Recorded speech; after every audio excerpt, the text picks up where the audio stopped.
Hey, welcome back to Lahitro Bank. My name is Adam.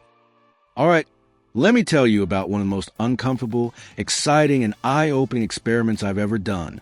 I let AI control my laptop for 24 hours. No touching the mouse, no typing, no fixing mistakes. Just watching what happens when an AI agent is given access to a real machine, real apps, real internet, and real tasks. And what happened honestly surprised me in ways I did not expect. This video is not hype. It's not theory. It's not a future prediction. This is an experiment. And by the end of this, you'll understand exactly where AI is already capable, where it fails badly, and why this changes how work, money, and productivity are going to look very soon.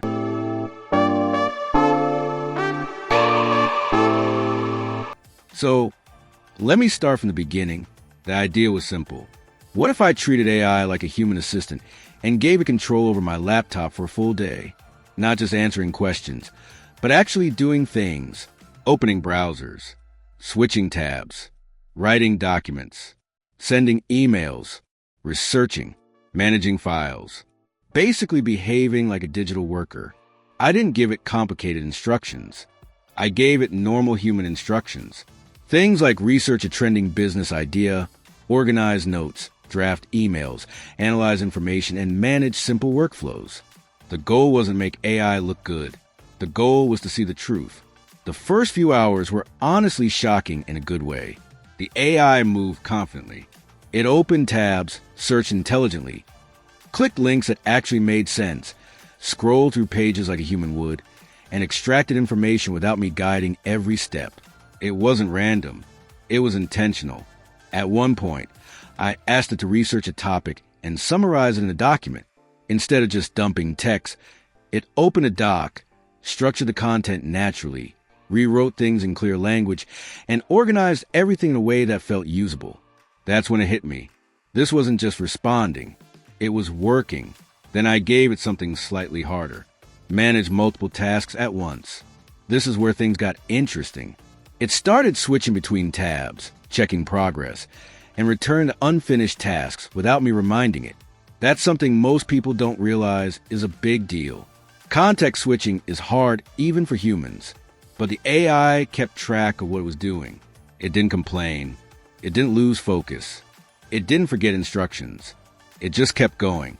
But let me be clear, it was not perfect. There were moments where it misunderstood intent. For example, when I asked it to find something specific, it sometimes took a longer route than necessary.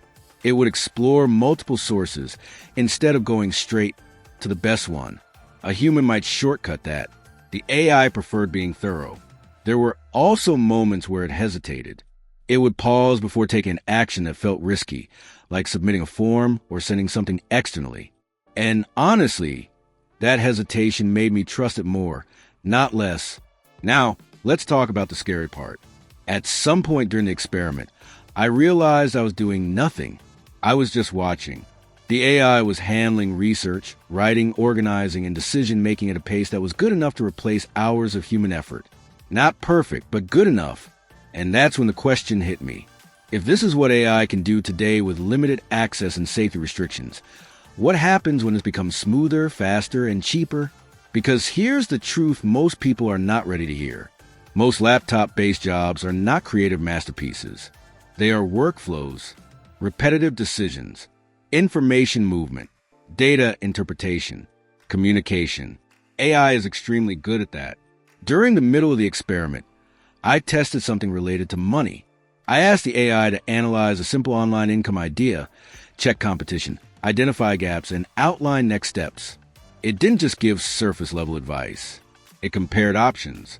It evaluated risks. It suggested execution steps based on feasibility, not hype. That's when I realized AI isn't just replacing labor. It's replacing first-level thinking. And that's huge, because first-level thinking is what most people do at work. They follow processes. They respond to inputs. They execute instructions. AI can already do that on a laptop. But again, I want to stay honest.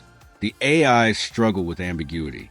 When instructions were too emotional, too vague, or too human, it slowed down. Also, Long-term memory across the entire day wasn't perfect. It remembered context well, but sometimes it needed reminders about priorities. Think of it like a very smart intern who never gets tired but still needs direction. Now, let's talk about the most important realization from this experiment.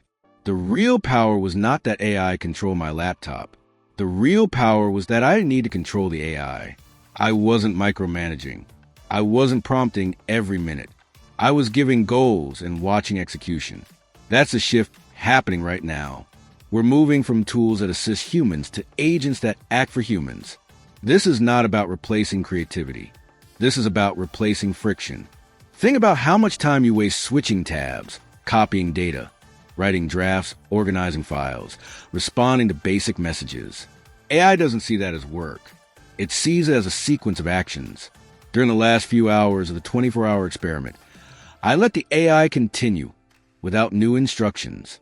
I wanted to see if it would stall or self-direct. It didn't stop. It revisited unfinished tasks. It refined earlier outputs. It checked things again. It tried to improve what it had already done. That moment was wild, because improvement without being asked is something we associate with intelligence.